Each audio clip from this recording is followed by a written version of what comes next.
Megan Davis and I, David Marshall, married right after college following a 3-year relationship. Although we graduated the same year, I was 3 years older than Megan, having spent 2 years in the Peace Corps before college. Our families were supportive of our marriage, but Megan's mother, Karen, was perhaps the most enthusiastic. She was especially delighted because she could experience our engagement, wedding planning, and the ceremony itself, vicariously events she had missed in her own life. Karen had become pregnant as a teenager and had faced great hardships as a single mother, particularly because her religious parents had nearly cut ties with her. At 21, she married an older man, Tom Davis, primarily for financial stability. Since Tom had been married before, they opted for a simple wedding. Though Tom was a decent man who took good care of Karen and Megan, he was unremarkably conventional, and romance was foreign to him. Karen, being just 11 years older than me, felt more like a young aunt than a traditional mother-in-law. She was as attractive as Megan, though 3 inches shorter, with green eyes instead of blue and a less overt sensuality.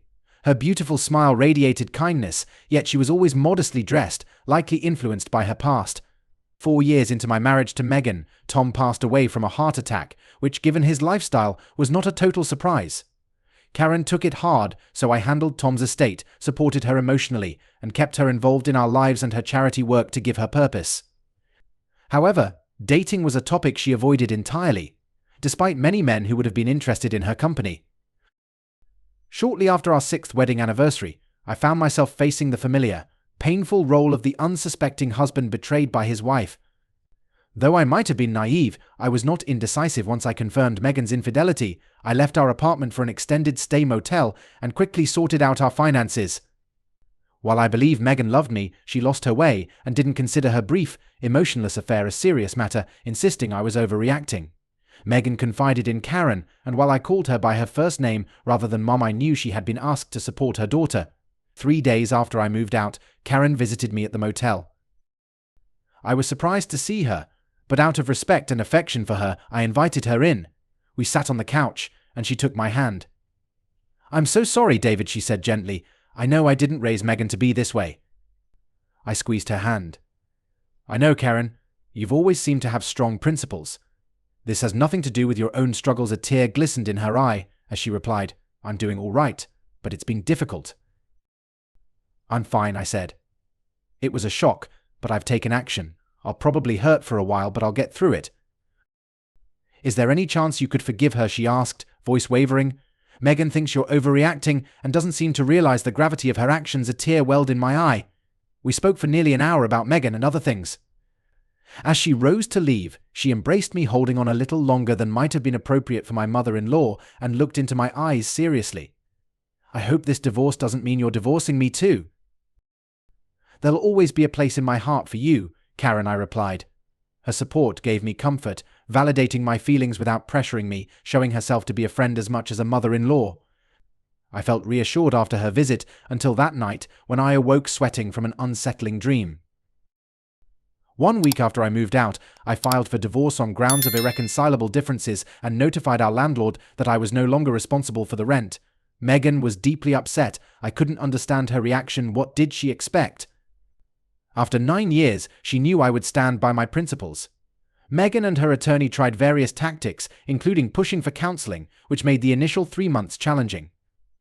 I felt shocked but stayed firm, finding strength through 2 single male friends who encouraged me, as well as through weekly calls from Karen. She would check in on me and share inspiring stories from her charity work. We met for monthly lunches, where she was always upbeat and positive. 3 months into these lunches, we had a preliminary hearing with the magistrate on a Monday afternoon. Megan again requested counseling, but my lawyer countered effectively, presenting photos of Megan having lunch twice with George, the man from her affair, since the divorce was filed. Despite her tearful insistence that there had been no further physical involvement with him, the judge was unmoved and denied her request for involuntary counseling. It was clear to everyone at the hearing that our marriage was ending, likely in the next 3 months. The following day, Karen called me at work, an unusual but welcome occurrence. After our usual light conversation, she got to the point. "David, Megan called me yesterday very upset. It sounds like the divorce is moving forward and will be finalized in a few months. Is that right?" "Yes, Karen," I replied. "It's true. I'm saddened, but I have to keep moving forward. My lawyer believes we can resolve all financial matters, so a final ruling should come within 3 months.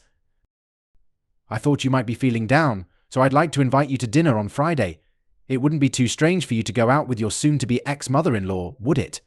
If it's uncomfortable, I could always wear a disguise, she said, with a playful hint in her voice. I managed to chuckle at that, thinking it sounded sweet, and there was no need for her to disguise herself. I just worried I might not be the ideal company. Don't worry. She assured me, I'll make sure you have fun and eat well.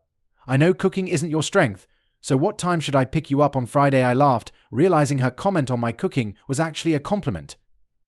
I can either meet you at the restaurant, or you can come get me. No way, this is my treat, no arguments. I'll pick you up, how about 7 p.m? On Tuesday night I had another unsettling dream. If they continue, I might need to consult a psychiatrist. To my surprise, though not entirely unexpected, when Karen arrived at my door at 7:02 p.m. On Friday, she looked more stylish than usual. She wore a chic, low-cut blouse, a short skirt, high heels, subtle makeup that highlighted her striking green eyes, and a new hairstyle that made her already attractive face even more beautiful. She looked closer to 30 than 43. Karen appeared nervous as she looked at me. "Wow, you look incredible," I managed to say, trying to regain my composure. "Thank you," she replied, visibly relieved. "The restaurant is quite upscale, and I didn't want to feel out of place." "Is this a new outfit?" "Yes, I bought this and a few other items this week. Thought it was time to refresh my wardrobe." Karen had chosen a restaurant with a dance floor, though while driving, her skirt crept up, revealing more than I'd ever seen before. I couldn't help but think she looked incredibly fit. The dinner was wonderful, and Karen's lively mood was contagious, helping me almost forget the ongoing divorce. Her drinking, however, was different than usual. She typically limited herself to a single glass of wine, but tonight she ordered a bottle for both of us. Since I drink sparingly and had just one glass, she finished the rest. After dinner, she persuaded me to hit the dance floor. The only times we'd danced before were at Megan's wedding and reception, and once or twice after Tom's death. Back then, she turned down most offers to dance, but tonight she was full of energy. After several dances, we took a break. She went to the ladies' room while I found a table. When she returned, I asked, "How did you get so good at dancing? I consider myself decent, but you were definitely better." She smiled. "I've been taking weekly dance lessons for nearly a year. Did I do okay? You were one of the best dancers out there, and you certainly caught the eye of a few guys." I grinned. "Oh," I didn't notice that she blushed. Just then, a man approached, asking Karen to dance. I was momentarily taken aback, realizing she might be mistaken for my date. Once I regained my composure, I said, "Depends on my mother-in-law." The man looked embarrassed, and Karen playfully slapped my hand, smiling. "He's joking, but since this is only our second date, I don't want to risk another woman stealing him away. Thank you for the offer, but I'll pass." She laughed and put her hand on mine. The man smiled, kissed her hand, and left. "You're quite the charmer," I told her. At that moment, the waiter brought over what seemed like a Bloody Mary for Karen and a soda for me. I was about to tell her we hadn't ordered anything, but she cut me off. "I ordered it on my way back. Now, have a drink, and then let's go dance again." I had never seen her drink hard liquor before, but she downed the Bloody Mary quickly. I finished my soda, and we returned to dance.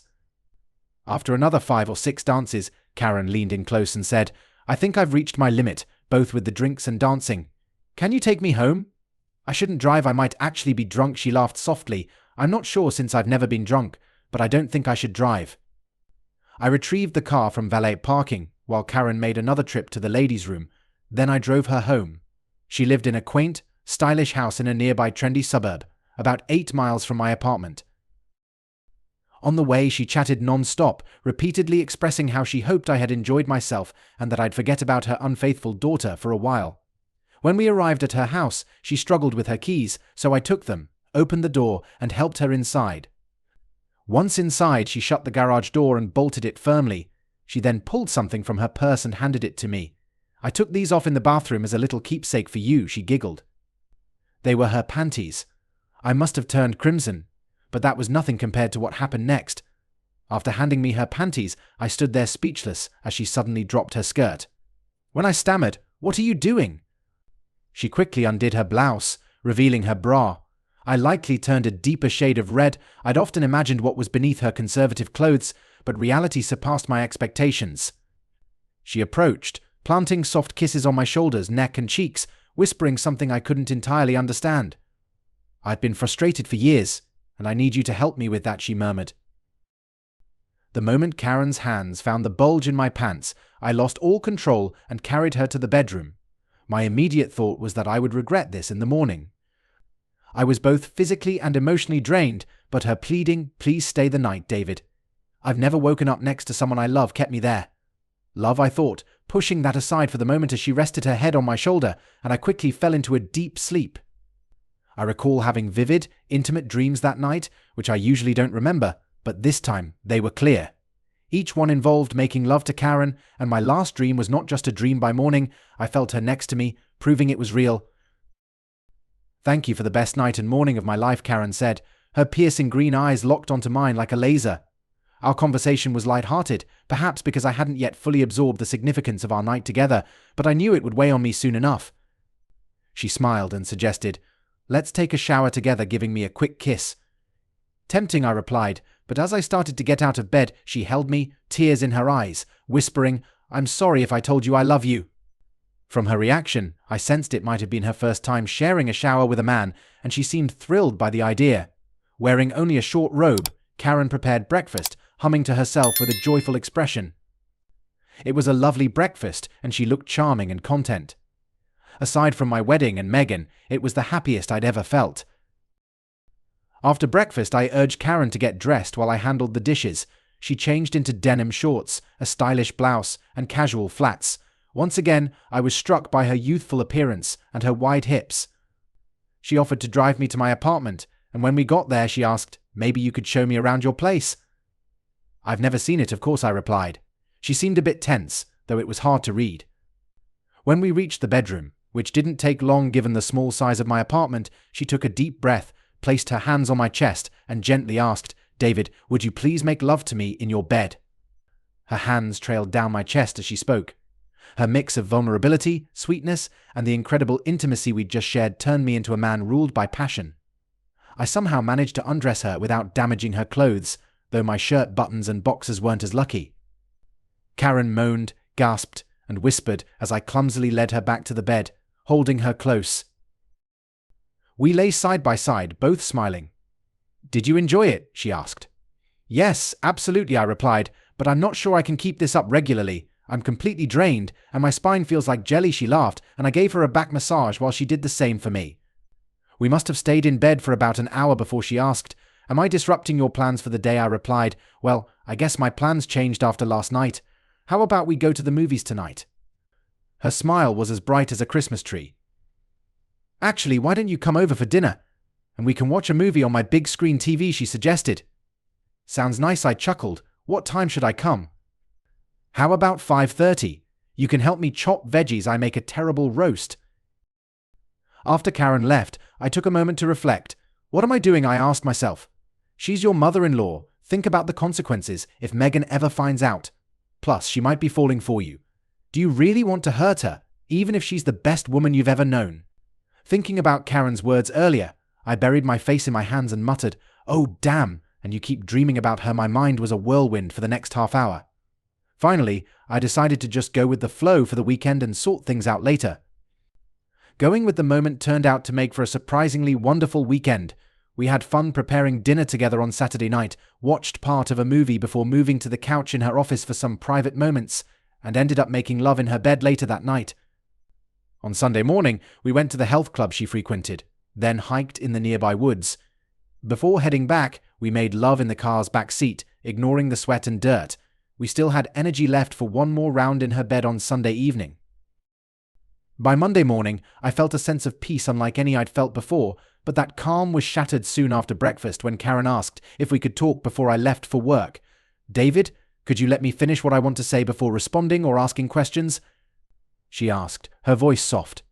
"This is really hard for me, and I need to get through it without interruption." "Sure," I replied, smiling and holding her hands. After a deep breath, she began a 15-minute monologue, barely stopping to breathe. Despite her nerves, she spoke clearly and without faltering. Her first words were, "I have loved you from the first time we met. You're the only man I've ever truly loved." She went on to explain that a long-term relationship between us was impractical because of her being 11 years older, the damage it might do to her bond with Megan, her inability to give me the children I wanted, and her doubt that I could love her as deeply as she loved me. "Yet," she concluded, "I'll take whatever you can offer me. I'll always be here for you." I was speechless as she finished. "Go to work. I'm sorry for taking up so much of your time," she said. I kissed her deeply, looked into her captivating eyes, and replied, "I have a lot to think about. Please don't be upset if we don't see each other for a couple of weeks. Usually I decide things quickly, but this weekend has completely scrambled my mind, and I need some time to sort it out." She smiled, kissed me briefly, and playfully guided me out the door. I wasn't exaggerating when I said my mind was in turmoil. Over the next 2 weeks, whenever I wasn't entirely focused on work or something else, my thoughts drifted to Karen, Megan, and the lingering anxiety. It didn't help that almost every night I dreamed of Karen, imagining intimate moments, traveling to exotic places, cuddling, and even, in one unsettling dream, having a dozen kids together. I called Karen each day just for a brief chat. She never pressured me or got serious, except to casually mention that Megan had asked her if she was seeing anyone, saying, "You look the happiest I've ever seen you." Mum Karen had simply stayed silent. 2 weeks later, I invited Karen over for dinner on Saturday night, and she eagerly agreed. Though I didn't have a concrete plan, I wanted to see how we connected outside of the bedroom. I ended up staying the night at her place, and we made love twice. I knew I was falling for her, but with the 11-year age gap and the fact that she was my mother-in-law, I couldn't reach my usual decisiveness. Our relationship endured through the final stages of the divorce. After that, Karen took Megan on a week-long cruise, and when she returned, she said the trip had been good for Megan, helping her let go of her anger toward me for ending things. She seems to understand that it was her actions that caused the fallout, Karen said. "Did she ask about your love life?" I asked. After a pause, Karen replied, "Yes, so what did you say I prompted?" She hesitated again, then said she'd told Megan she was happy, but she wasn't sure if it would turn into a long-term relationship and had no plans to introduce anyone to her anytime soon. My hesitation might have continued for months, even years, if a life-changing event hadn't occurred. I had come to realize that I loved Karen, and we were together at least 3 evenings a week, speaking on the phone every day. Despite my 5-year marriage to Megan, if I were honest, my relationship with Karen felt far more genuine. I apologize sincerely for the oversight and for the frustration it caused. I understand that every detail must be preserved fully, with no omissions or reductions in content. I will ensure that all content is retained exactly as provided in future tasks. Let me redo the paraphrase, keeping every single detail intact. Thank you for your patience. Karen had initially been inexperienced when we first came together, but over time she grew not only experienced but also expressive, loving, adventurous, and full of energy. The turning point for me arrived when she called my office early on a Friday afternoon. We had arranged to attend a play that evening, followed by our planned private time. However, she phoned me in tears, asking me to come to her place as soon as possible. I managed to arrive a little after 3 p.m. When Karen opened the door, it was clear from her face that she had been crying, and she instantly wrapped herself in my arms. I held her, letting her cry on my shoulder for a few minutes before carrying her to the living room couch. "Okay, tell me what's going on," I asked, holding her hands gently. She sobbed, "I swear, I didn't plan this. I didn't know this was possible. Please don't hate me. You can just leave if you want." I had no idea what she was referring to. After calming her down, I squeezed her hands, looked straight into her eyes, and told her, "Stop. Tell me what's on your mind. I have no clue what you're talking about." She sniffled, took a deep breath, and confessed, "I'm 7 weeks pregnant." This news was completely unexpected. We had previously talked about the possibility, and she had expressed sadness over not being able to conceive, especially because she knew how much I wanted children. She had once tried with Tom a few years back, but it didn't work out. After giving birth to Megan, a doctor had informed her, though she no longer recalled all the details, that she likely wouldn't be able to conceive again. As I took in this shocking news, I felt temporarily speechless, and my eyes must have shown my surprise. Karen, misreading my stunned silence as possible anger or rejection, began crying even more intensely, which worried me, fearing it might escalate into a medical emergency. I looked deeply into her captivating eyes and told her, "I have a lot to think about. Please don't be upset if we don't see each other for a couple of weeks. My thoughts are entirely scrambled right now, and I need some time to sort through them." Through her tears, she managed a small smile, gave me a quick kiss, and playfully nudged me out the door. For the following nights, I was plagued by dreams of Karen, visions of making love, traveling with her to exotic places, snuggling up to her, and, in one vivid dream, having numerous children together. I missed her deeply, calling daily just to chat for a few minutes. She never pressured me or tried to make our conversation serious, only mentioning once that Megan had remarked, "Mom, you look the happiest I've ever seen you. Are you seeing someone?" Karen had only smiled, staying quiet. 2 weeks later, I invited Karen to join me for dinner on a Saturday night, and she happily agreed. Although I hadn't planned on it, I wanted to test our compatibility beyond the bedroom. I ended up spending the night at her place, and we made love twice. I realized I was falling for her, though the 11-year age gap and the fact that she was still my mother-in-law made it difficult for me to be certain. Nonetheless, our relationship endured, surviving even the finalization of my divorce. After that, Karen took Megan on a week-long cruise. Upon returning, she told me that the trip had helped Megan immensely, lessening her anger toward me and helping her see her own role in her situation. "Did Megan ask about your new relationship?" I asked. After a pause, Karen replied, "Yes." I pressed further, "So, what did you say?" Another pause followed, then Karen explained that she told Megan she was happy but unsure if it would become a long-term relationship and that she had no plans to introduce me anytime soon. My hesitation might have continued for months, possibly even years, if not for a major turning point. I had come to realize I loved Karen, and we were spending at least 3 evenings a week together and talking on the phone daily. Despite being married to Megan for over 5 years, my connection with Karen was far more profound. Yes, Karen had been inexperienced the first time we were together, but by now, she was not only experienced but also incredibly open, loving, adventurous, and full of energy. The true turning point happened when Karen called me again at the office early on a Friday afternoon. We had plans that evening to see a play, and of course, some intimate time afterward. She was in tears, begging me to come to her house as soon as I could. I arrived a little after 3 p.m., and when she opened the door, her tear-streaked face and her immediate rush into my arms revealed her distress. I let her cry on my shoulder for a few minutes before carrying her to the living room couch. "All right, tell me what's wrong," I asked, holding her hands gently. She sobbed, "I swear, I didn't plan this. I had no idea this could happen. Please, don't hate me. You can just leave if you want." I didn't know what she was referring to, but after calming her down and looking her straight in the eyes, I said, "Stop. Tell me what's on your mind. I have no idea what you're talking about." She sniffled, took a deep breath, and admitted, "I'm 7 weeks pregnant. This unexpected news shocked me." We had previously discussed the topic, and Karen had voiced regret over not being able to conceive, as she knew how much I wanted children. She had tried with Tom, but it didn't work out. A doctor had once told her that after Megan's birth, she probably wouldn't be able to conceive again for reasons she no longer recalled. My shock must have shown as I sat there silent, and Karen, misinterpreting my reaction as anger or fear of abandonment, began crying even harder. Concerned for her health, I realized how deeply I loved her, wanting to build a future and a family regardless of age or other challenges. Taking her face gently, I wiped away her tears and said, "Stop crying, Karen. I need to ask you something." I repeated it several times until she stopped, and finally I asked, "Will you make me the happiest man alive and marry me?"